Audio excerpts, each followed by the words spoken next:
Now at 5, we'll hear from a local animal shelter about missing pets following the 4th of July. Plus, how you and your kids can stay safe while staying cool at a splash pad. And a pivotal day for the Biden campaign as calls for President Biden to step aside continue to grow. I'm Erica Brown at the White House with how the president's performance on the campaign trail today could impact his re-election bid. The 4 states' most watched news starts now. While many love to experience fireworks during the 4th of July, the yearly tradition can be terrifying for pets. This is KOAM News at 5. I'm Anthony Saviello. The loud noises can frighten animals, leading to some running away from home in hopes of getting away from the sounds. According to the American Kennel Club, more pets go missing during the 4th of July weekend than any other time of year. Joplin Humane Society workers say they have not been overwhelmed with animals coming in from the holiday, but they expect to see more walk through their doors, as well as owners hoping to find their lost friends. They are much more likely to escape because people are traveling, they're going out to see the sights, and the fireworks are very stressful for dogs. It's something that scares a lot of them off. But I would say that the summer in general is when we see a higher intake rate just overall. The Joplin Humane Society recommends owners have their pets microchipped and update contact information on their collars. They say that will ensure owners can be located as quickly as possible. It cooled off a little bit today, meteorologist Lindsay Gaffney. Well, we do have some cooler temperatures today, only getting up to the mid-80s, so 85 out in Joplin still feels like 85, so we're not dealing with those high heat index values. Temperatures across the region, 85 in Pittsburgh, 88 in Independence, 87 in Sedan, a little bit warmer out in the west, and 81 in Stockton, 79 in Monette, so a little bit cooler out in the east. We also have a light breeze, 10 to 15 miles per hour, not too bad, but it will kind of keep us cooler than those mid 80 degree temperatures. That trend does continue. We do have mostly cloudy skies today and a few showers just south of us, but overall we're going to stay relatively dry for the next couple of days, but we do have rain in the forecast. We'll talk about it coming up. All right, Lindsay, thanks. Splash pads are a popular place to cool down in the summer, but according to the CDC, splash pads can cause sickness in children if the water is not properly disinfected. This is caused by the recirculation of germs leading to water contamination. Experts recommend children avoid splash pads if they're sick and to shower before getting in the water. The temperature is good and make sure they're feeling good. And if you see your kid is not feeling well, just go ahead and take them out of the splash pad, take them home so we can keep everyone safe and we can keep the splash pad bacteria free. The CDC also says it's best to avoid swallowing the water to help decrease the spread of germs and illness. Joplin residents today had a chance to meet the city's chief of police. Chief Richard Pearson held a community conversation at Andy's Frozen Custard. He sat down and talked with residents, answering questions they may have about him or his job and the police department itself. People can just come in, sit down, have a cup of coffee, a glass of sweet tea, and tell me what's on their mind. Things that they would like to see the police department do, things that would like to see the police department not do, and just give me their input. How else can I best serve the community if I don't interact with the community? The next community coffee event will be with Mayor Keenan Cortez. That will be on Saturday, July 13th from 8 to 10 a.m. at Zinc Coffee. President Biden is in the battleground state of Wisconsin for a rally, one of several upcoming appearances that could prove pivotal for his political future. Erica Brown has the latest from the White House. Thank you. President Biden was fired up for his return to the campaign trail today. He made his case for another 4 years during a rally at a middle school in Madison, Wisconsin. Now, you probably heard we had a little debate last week. Can't say it was my best performance. But ever since then, there's been a lot of speculation. What's Joe going to do? Is he going to stay in the race? Is he going to drop out? What's he going to do? Well, here's my answer. I am running and going to win again. After his poor performance in last week's debate, Biden has faced calls from some Democratic donors and a handful of lawmakers to bow out of the race, while many are taking a wait-and-see approach. Joe Biden may have had a bad night, but 4 years of Trump is a nightmare, and I think the American people will make the right decision. Earlier Friday, President Biden was asked if he could still win in November. Can you still beat Trump? The Biden-Harris campaign released a new game plan that includes a $50 million ad blitz with spots during the Republican National Convention and the Olympics, as well as what they're calling an aggressive travel schedule to the battleground states. But some Democratic voters in those states say questions about the president's fitness could jeopardize the election. I think he's done a good job, but it's time that he stepped down for sure. Another test for Biden will be his interview with ABC News, airing tonight in prime time. For his part, former President Trump will return to the campaign trail on Tuesday with a rally in Doral, Florida. Erica Brown, CBS News, the White House. Vice President Kamala Harris, First Lady Jill Biden, and Second Gentleman Doug Emhoff are also scheduled to travel to every battleground state this month. The United Kingdom has a new prime minister and a new political party in power. Labour leader Keir Starmer met with King Charles III today to officially become the British Prime Minister, a day after his party's landslide victory. In his first speech in his new role, Starmer acknowledged that many people are disillusioned and cynical about politics. This lack of trust can only be healed by actions, not words. I know that. In his resignation speech, outgoing Prime Minister Rishi Sunak said he took responsibility for the loss. The Conservative Party had been in power for 14 years, a tumultuous time marked by Brexit and multiple leadership changes. Still ahead, a slowing labor market. The job market appears to be cooling off. I'm Jo Linkhead in Los Angeles with the latest numbers and how it could impact the broader economy. And next in Health Watch, the U.S. Army provides some innovative ways to stay safe in the heat. Topping today's Health Watch, people who take Ozempic and Wegovy have a higher risk of suffering a stroke of the optic nerve, which can lead to blindness. That's according to a new study from Boston's Mass General Brigham. Researchers say there's not enough evidence to show the diabetes and weight loss drugs cause the condition, but advise patients and doctors to consider the possible link.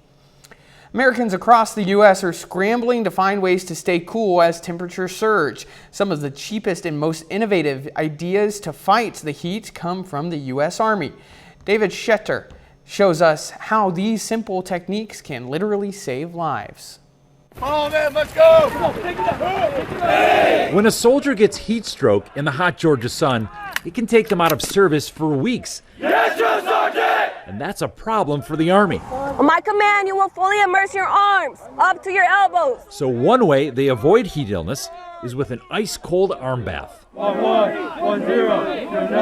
Arms up! Arms up! You know, wakes you right back up and sends a little cool spurt through your system. We have to be prepared to fight and win anywhere. That includes hot environments. Lieutenant Colonel Dave DeGroot is a scientist who studies how heat impacts the body, and he runs the Army Heat Center at Fort Moore. He says the Army has 1,000 arm immersion tables in use across the country. It's low tech, it's inexpensive, it's easy to implement. It's a bucket of water. It's pretty low tech. It is. Ooh. I'm the only one that made a noise the whole afternoon. How is this working? What is this doing right now? But blood is still flowing through our forearms, and that blood is getting cooled and then coming back to our core, so it's just it's a loop. Research shows arm immersion cooling helps prevent heat illness, and depending on how long it lasts, immersion can lower core body temperature by as much as 1 degree Fahrenheit. And since normal body temperature only ranges between about 97 and 100 degrees, 1 degree of internal cooling makes a difference. Feels like it's working. We're getting a little chilly, aren't we? I am cold right now. It's starting to get a little bit numb. It's doing its job. I might not be cut out for the Army. I don't know. Let me get some help. Sometimes prevention isn't enough when heat becomes an emergency. This is a drill for an intervention called ice sheeting, developed at Fort Moore using a cooler, ice water, and bed sheets. The idea is to rapidly cool a severe heat victim on site before transporting them to the hospital.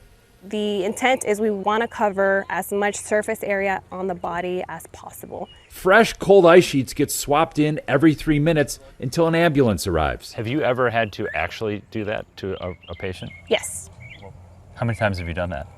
Probably more than 10. And ice sheeting is effective.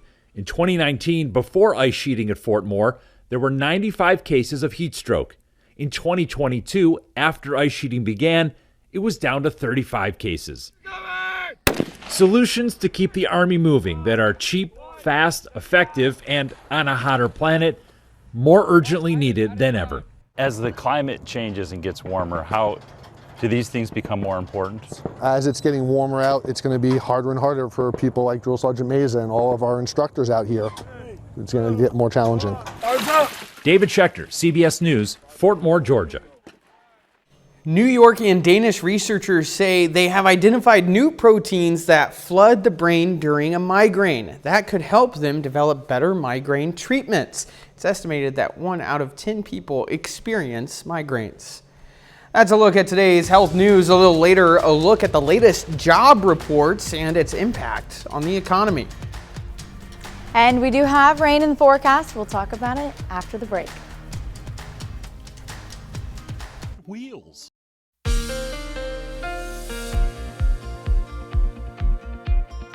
Well, I hope everyone had a good 4th of July, although we did have some storms, which cooled us off. So we'll go ahead and take a look outside at Indigo Sky Casino and Resort. Looking pretty good. We have mostly cloudy skies today, but like I said, cooler than the last couple days. So we're in the mid 80s today, which has been a nice change of pace from the upper 90s that we've seen all week. And we can thank the cold front that moved through last night. It did bring some severe weather to the area, although nothing that drastic. We did have some storms, but overall not too bad of an event, and I hope everyone still got to shoot off some fireworks.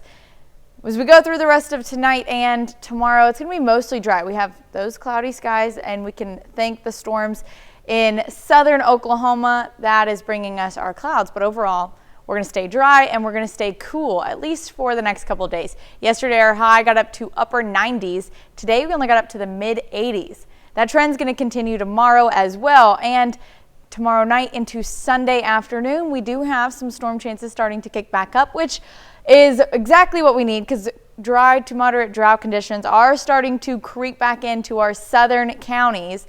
And as of right now, nothing too drastic. We are in that moderate range near Joplin and southeast. But luckily, with a few rain chances in the forecast, we may start to come back out of it. Unfortunately, with our limited rain that we've seen, even when we do get a rain, it's not going to be a lot.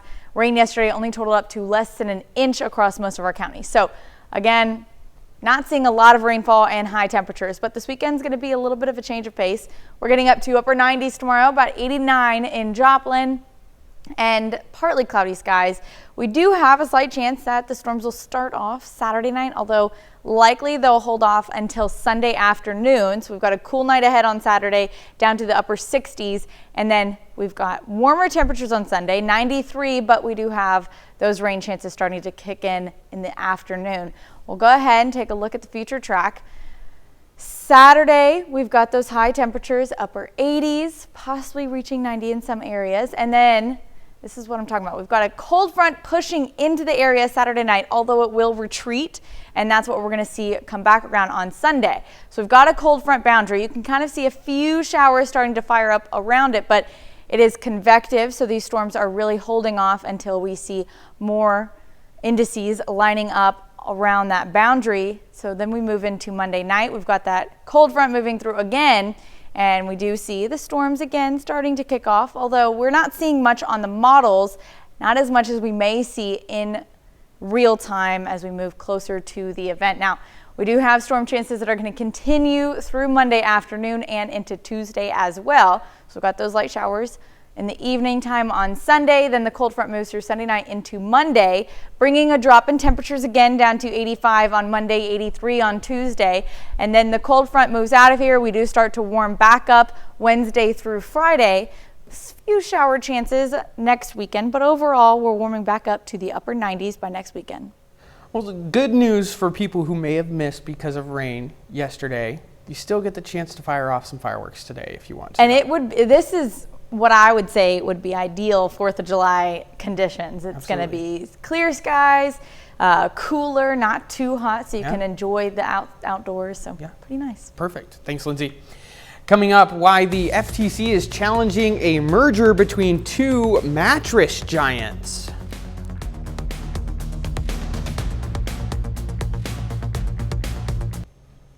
Topping today's Consumer Watch.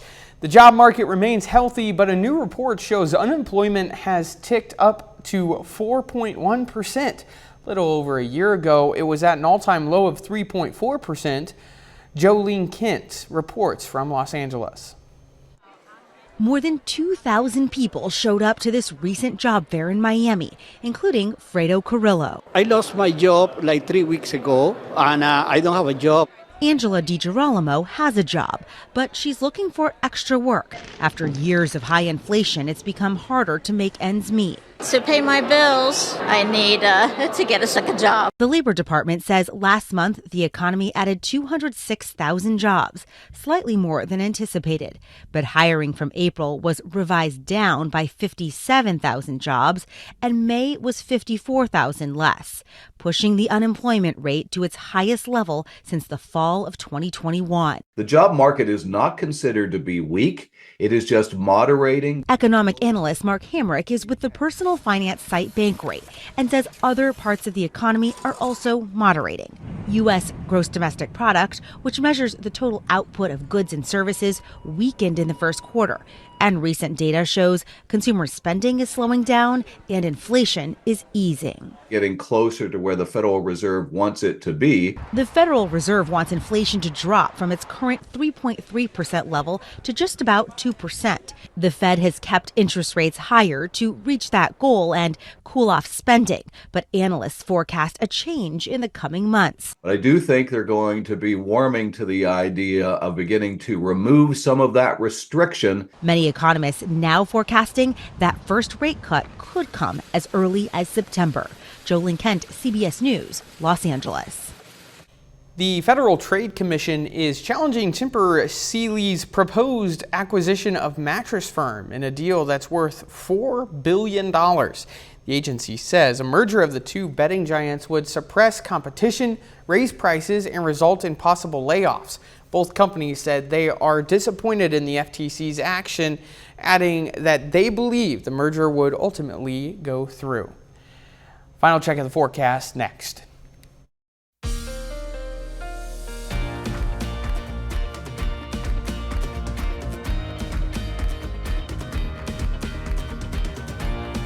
Up next on the CBS Evening News, from fireworks to power tools, some of the strangest items people have tried to bring on planes. Then on KOAM News at 6, we'll have some tips to properly dispose of those fireworks after your 4th of July celebrations. Plus, we'll have more on lost pets turning up at local animal shelters, and folks gather in Toronto, Kansas for the annual Toronto Days. Stay with us for the CBS Evening News and then KOAM News at 6.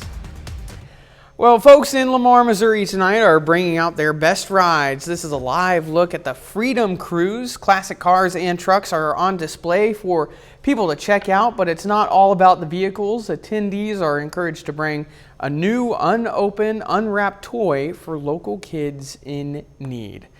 Good cause and some cool cars.